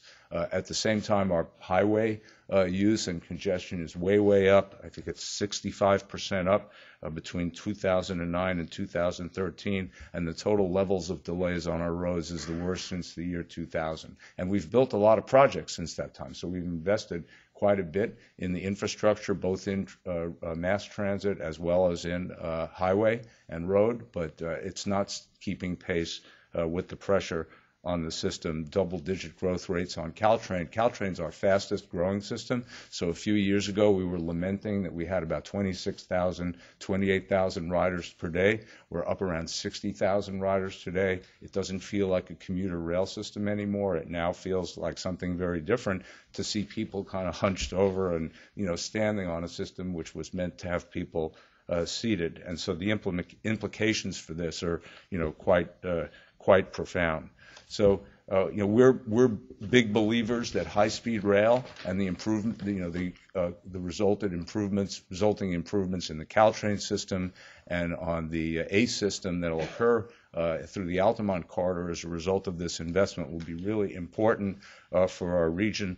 We've done a couple of studies over the years. Back in 2008, we did an economic impact report on the benefits to California and to the Bay Area on the high-speed rail system itself, which showed a huge increase in jobs, a major, I believe 100,000 construction jobs, $1 billion increase in gross state product just from the construction of the project itself, $1 billion increase in property values. And so those are really important improvements in our economy that result just from the construction of the high-speed rail system itself. We did another study a couple of years back, June 2012, on electrifying and modernizing the Caltrain system, which is a necessary precursor to bringing high-speed rail into the Bay Area. And we found, again, extremely powerful impacts as a result of of that, nearly 10,000 jobs, again, just from that electrification alone. So these are really important benefits within the region, as well as expanding the California labor market. We had folks here earlier, talking about the concerns they have for the specific implementation of the project in the Central Valley, but we believe overall, as we work through those kinds of issues, that connecting the Bay Area to the Central Valley to Southern California is probably the single biggest thing we can do over time to make our state resilient in the long term in terms of its economy. So this is going to be a big boon for the state of California. As was said, it's much more efficient than any alternative system of moving people on highways or trying to expand airports and runways and things like that. So we want to be your ally and advocate in the Bay Area, from business and the economy, to keep talking about all the benefits that are occurring, and anything that we can do to be a support for this. We actually want to be. And again, congratulations and thank you for your efforts. We know this isn't an easy project. It's a huge project, but we think you're on a good track. Thank you. Thank you, Mr. Wunderman. Any questions or comments from Mr. Wunderman? Thank you very much, sir. Thanks for having us.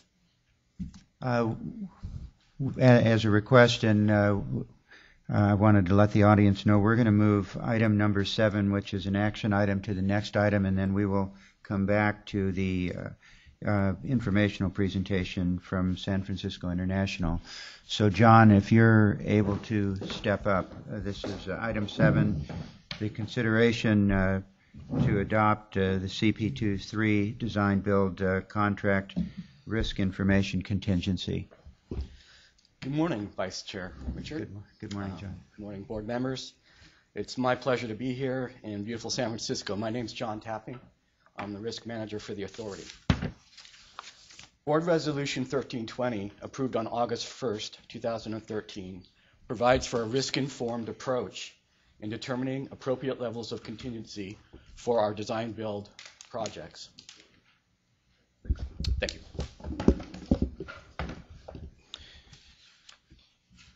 As earlier provided in CP1, the authority staff now seeks the board's approval to establish a contingency for CP23 pursuant to the board's policy with the same risk management methodology that we used for CP1. Project contingency provides for a level of protection to the project budget that allows for the successful completion of the project in the face of uncertainty and risk.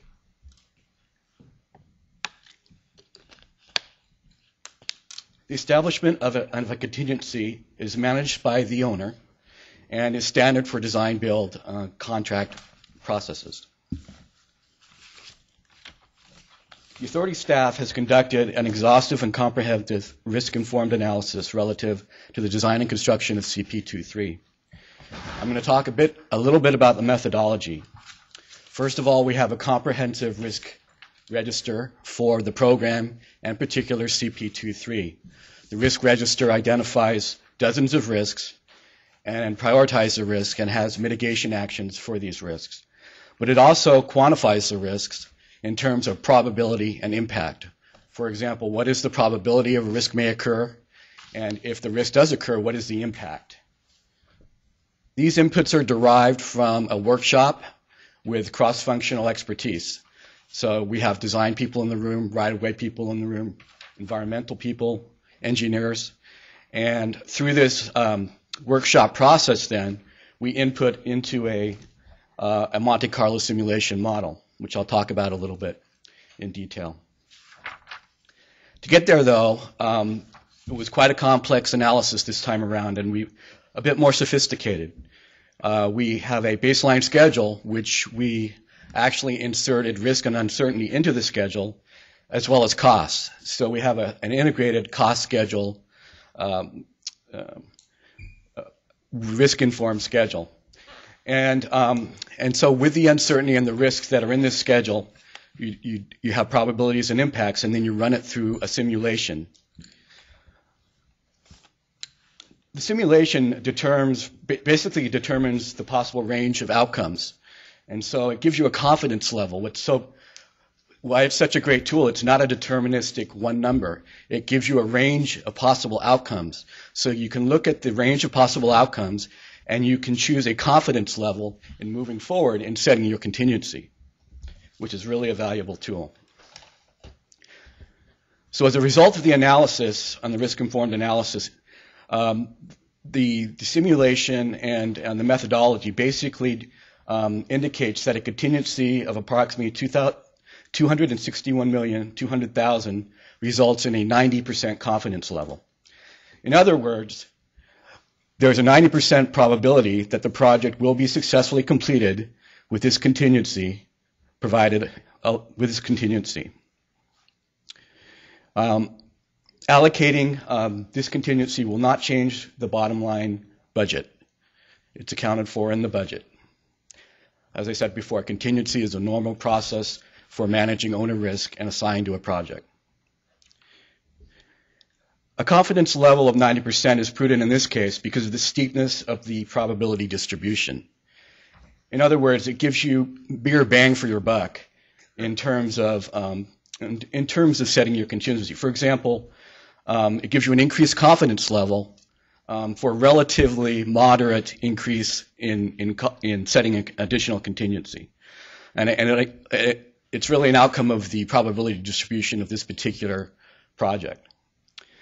So in conclusion, authority staff recommends the board adopt an amount of $261,200,000 as the construction contingency for CP23, and that the board authorizes CEO or his designate to manage the approved CP23 contingency balance with required reporting to the Finance and Audit Committee at its regular meetings.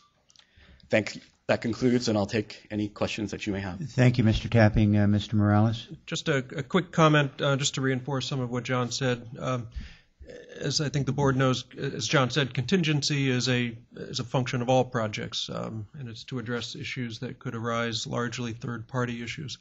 On many projects, it's simply, in state highway projects, for instance, the contingency is just a flat percentage applied to the project. You take the cost of the contract and apply a percentage to it. The approach we're taking is very different, and it's worth noting that by going through this risk process and delineating them, it also then ties directly back into how we manage the project, because we've gone through the process of actually identifying where the largest risk areas are. Then we assign people to specifically work to minimize those and to mitigate those as we go forward. So we believe it's a very important and aggressive approach to managing these projects and delivering them effectively, rather than simply applying a percentage to the contingency. Mr. Chairman. Thank you, Mr. Morales. Before we go any farther, I was just wondering whether Director Rossi, as the chair of our Finance and Audit Committee, has anything you'd like to add to this, Mr. Rossi? No, I would just say that we reviewed this at length at the Finance and Audit Committee over several meetings, and the Finance and Audit Committee is fully recommending that we move forward as presented by staff. Thank you, Mr. Rossi. Ms. Shank? Well, that was, I had sort of asked that question privately of my colleague here, and I'm glad to hear it so that it can be placed in the record to give us the confidence to know that it has gone through Finance and Audit and that Director Rossi supports it. So thank you for that. Director Shank, thank you. Any other questions or comments? I just have a quick question, and that's can you tell me what percent that represents, the 200? Yes, it's approximately 16%, I believe. Which to me is great, because it's, from what I understand, Caltrans has a normal sort of 10% contingency. So to me, that helps make me feel like we have enough in contingency. Thank you. You're welcome. If you look at the private sector, 16 to anywhere from 15.5% to 16.5% would be where you would like to be. Director Henning? All right, we have a motion for approval, a second by Director Rossi. Any other questions or comments, discussion? Please call the roll. Director Shank? Yes. Director Rossi? Yes. Director Perez-Estolano? Yes. Director Henning? Yes. Director Correa? Yes. Director Selby? Yes. Acting Chair Richards. Yes. Thank you very much. We're now going to go back to item number 5, a report on high-speed rail in San Francisco International. I want to apologize to Ms. Potter for the delay. We were about to lose one of our members, and that is our final action item. So welcome, and please start. Thank you, Director. Thank you. No problem with the delay, and I'll try and keep us within our 12 o'clock close time here. My name is Julian Potter. I'm the Chief Administrative and Policy Officer for San Francisco International Airport. And we've had a long relationship with you. We work closely with Chairman Kopp in passing the legislation. We have always been a strong supporter of high-speed rail. So it's really good to be here today with you. And Airport Director John Martin sends his greetings. And although we're both in the transportation business, there is no competition between us. And that is because we're working together to realize an efficient and robust transportation system for California.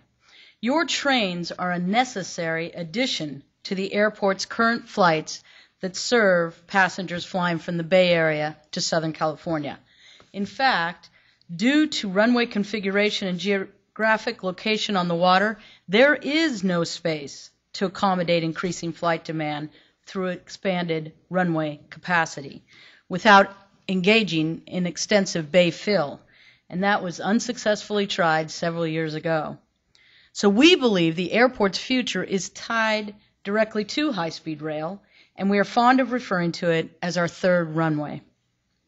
So today, I'll take a few moments to update you on our traffic growth, the airport's capital plan to accommodate that growth, and share with you our vision for the first high-speed rail intermodal airport station in the United States. Charts before you about our traffic. The top bar chart illustrates passenger traffic. It increased nearly 5% last year to achieve an overall record high of 47.2 million passengers. Growth over the past 10 years has averaged 4% annually. Yet this has not always been the case, and our business is subject to risk. You'll note the dip in the bar chart between 2000 and 2003. This drop in passengers represents the impact of 9/11. And you can see it took the airport a full decade to recover. The bottom chart represents aircraft operations, and that's the number of planes that land and depart at SFO. This metric has not fully recovered from the record peak set in 1999. There's two reasons for this. One, the upgauging of aircraft from smaller to larger planes accounts for more passengers per flight operation. And secondly, something we all suffer from, the increased load factors. Most of the planes we travel on today are full. So although we have seen steady passenger growth, we're utilizing fewer operations to carry those passengers. Yet that is the good news, because it is actually the operations which limit the airfield capacity.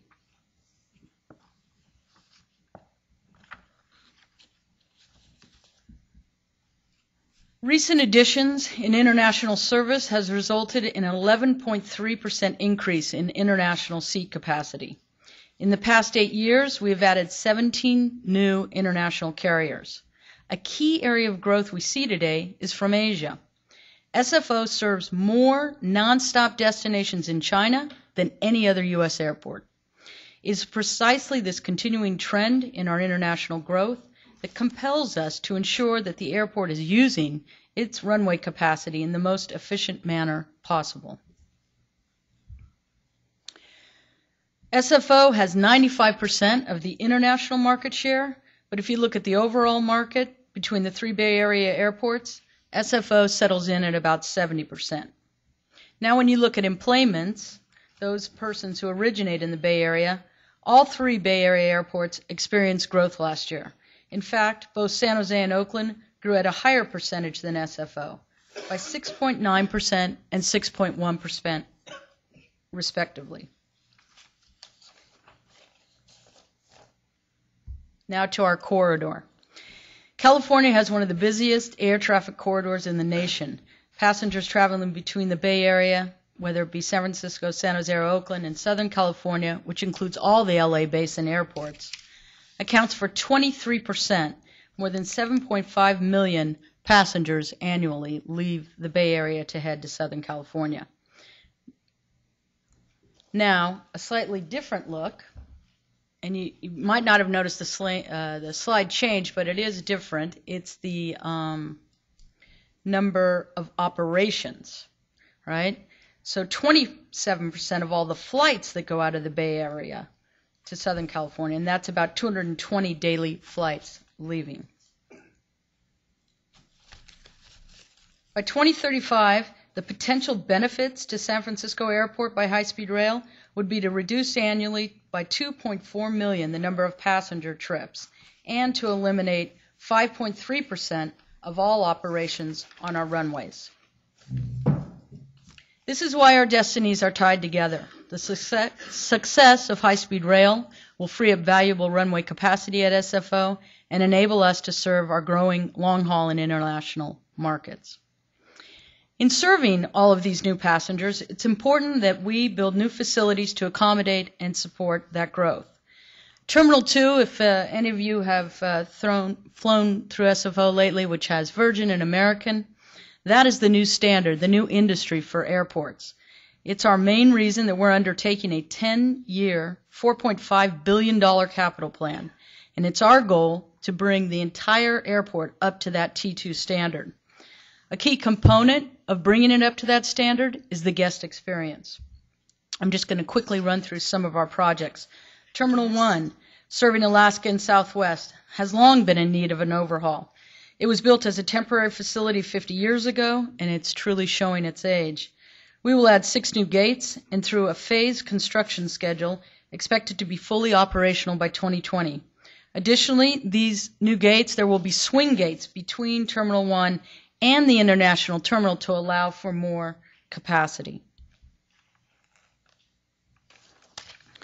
Terminal 3, many of you use this today who fly United, and although we have completed boarding area E, we need to upgrade the entire terminal complex. This project is ongoing. It's under construction on any given day, and it will be in phases over the next decade.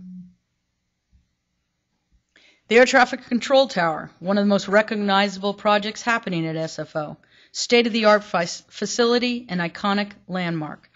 This tower was first in the nation. We put together a unique joint partnership with the FAA whereby the airport led the design and construction effort. The physical construction will be done in the next couple of months, and then we turn it over to the FAA, and they will retrofit it and put in all the avionics and all the technology, and it will open in 2016. We have a new hotel that's going to be on site. Those of you who remember the Hilton Garden Hotel, it was on the ground right next to the International Terminal. It's a parking lot today. This new hotel will replace that. And then to accommodate the movement of the passengers, we will extend the air train out to the long-term parking, the current long-term parking. It ends right now at the rental car facility. And we also build a new long-term parking with state-of-the-art, technology-enabled parking at the airport. Our capital plan is being developed and designed to create a world-class passenger experience. And we believe this guest experience should also be incorporated in the future connection that high-speed rail passengers will have when arriving at the Millbrae station. So this overview shows the existing airport air train alignment in yellow. As you can see, it runs around the terminals and then heads out to the rental car center. We will extend it north to the parking. The blue alignment is the BART, the current BART, coming down to Millbrae and heading north up into the city. And the bottom left is the Millbrae proposed high-speed rail station, and then the high-speed rail alignment is in red. This connection and the guest experience must be seamless to the airport. If someone has purchased a ticket on high-speed rail to SFO, we would hope the fare would be inclusive and ensure that a passenger reaches their gate at the airport terminal in just one trip. When disembarking off of high-speed rail at the intermodal station, we would like for passengers to begin to experience the look and feel of SFO. We envision a station to operate and function as a terminal, check-in kiosk for printing of boarding passes and bag tags, information and help desks to guide the passengers, check-in, baggage drop-off, food and concession amenities. It will be important that the passengers, when they're traveling between the airport and high-speed rail, that it be operated at the highest possible level. So, similar to the public comment this morning, the best would be an integrated AirTrain system, the yellow system, integrated, that connects passengers to the terminals, the rental cars, hotel, long-term parking. Right now, we're undergoing a civil engineering study to see if that's even possible. Do we have the grade and the slope to move the airport current system? Can it connect? Do we have the capacity? What about the alignment? But that would be the best, to have people come in, get off a high-speed rail, get onto our air train. They're at the airport. They have arrived. Second, alternatively, would be an upgraded BART connection. So the blue line from the south, that it would run with reliable frequency to and from the international terminal, and that when you come into the international terminal, it would be similar from the trip that you're taking now from San Francisco. You would come in and you would either go upstairs to get on the air train or you would walk to your gate. As the gentleman mentioned, currently BART does not run regular frequency between Millbrae and the airport. So in closing, I want to thank Jeff, who reached out to us to be here today. We think this is a continuance of a long-term partnership with you. Our team is very excited about the possibilities. We look forward to working with you and the other regional transportation partners to create a world-class high-speed rail station at SFO, and I can take any questions you may have. Any questions or comments for Ms. Potter? Yes, Director Schenck. Thank you for coming and providing this information. What you're saying about SFO really pertains to every airport up and down our state, and you can give the lie to the myth that somehow the airports are not going to benefit from high-speed rail. I mean, it's just, in San Diego, we've been in search of a new airport site ever since I can remember, and it's not going to happen in anyone's near lifetime. And this can even help relieve there, because when I have to fly internationally, sometimes the flights at LAX aren't available, but they are at SFO, and with high-speed rail, you can just do it. So, but I just would like to say, though, that since my ticket on Southwest was over $500 for this trip, I don't feel like a guest, I feel like a customer. But thank you very much, and I hope we can continue to have this kind of public information, because it really is important for the people of California, the taxpayers and others, to know what an integrated benefit high-speed rail will be. Thank you. Mr. Morales? Mr. Chair, I just want to reinforce the partnership we have with Julian and with the airport, and that the non-competitive nature wasn't always there between high-speed rail and the aviation industry. Historically, the aviation industry opposed, and I think SFO has really been has had a lot of foresight in terms of looking at this issue and how we can tie the systems together. This picture makes it eminently clear that adding a runway is not an option at San Francisco, and so that's where high-speed rail comes in terms of taking that burden off. And we are working absolutely collaboratively with the airport to do the kind of planning that Julian spoke of, to make the trip as seamless as possible, so that when someone is getting on in Fresno and heading to Tokyo, they buy a ticket and they're on their way, and it's all seamless. That's the goal and the objective. Thank you, Ms. Potter. And can I just add one more thing? I'm sorry, Chair. Sure, please. The only other thing is, from Burbank Airport, we had the same situation where the airport was looking to add gates, and it's not going to happen. It's not possible. So the whole issue of how do we coordinate with high-speed rail to afford intermodal connections and seamlessness is paramount to Burbank, and so high-speed rail is working in partnership again with the Burbank Airport authorities. But I think what you've done here with SFO is, leaps in front of what we've done in Southern California. So I'm just excited to hear about that, and we're still planning in SoCal, so it's exciting to see actually this kind of dynamic in place. So thank you for taking the time. Thank you. And thank you, Ms. Potter. To the chair. Yes, Director. I was going to say, in Orange County, we have almost a similar situation that a few years ago, decade ago, voters in Orange County spoke. They did not want an airport in El Toro. And so we have John Wayne, which is a very limited footprint, very efficient, but also very limited. So we have, I guess, Ontario, LAX, I think is just about at capacity. So again, same story.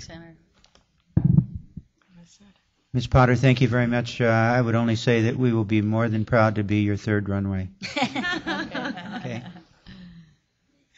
Colleagues, I've been informed by our Tom Falens that there is not a need for a closed session today. So with your approval, which I think we have, we will now adjourn the meeting today. And thank you, ladies and gentlemen, all of you for being here. Thank you. For those of you who do plan on attending the Finance and Audit Committee, we will be starting within the next 5 or 10 minutes.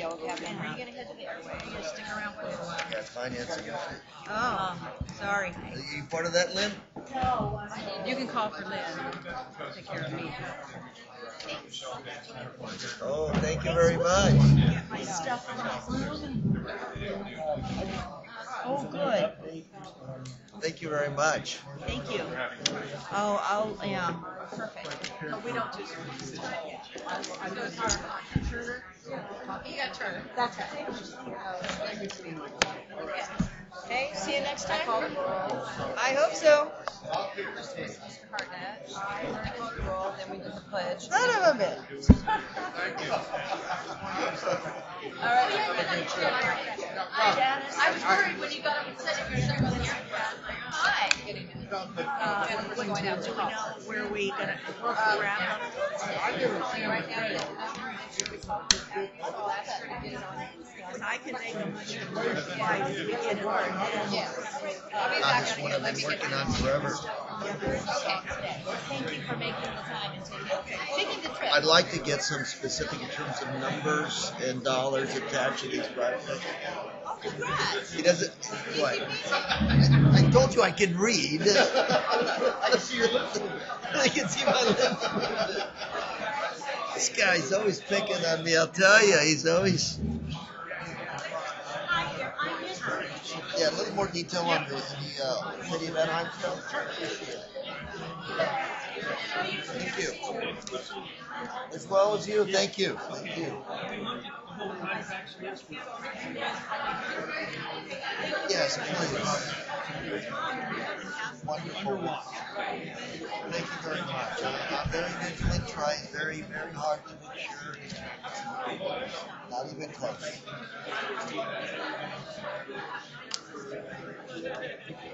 Yeah, make sure we're totally 110% with the law. Thank you.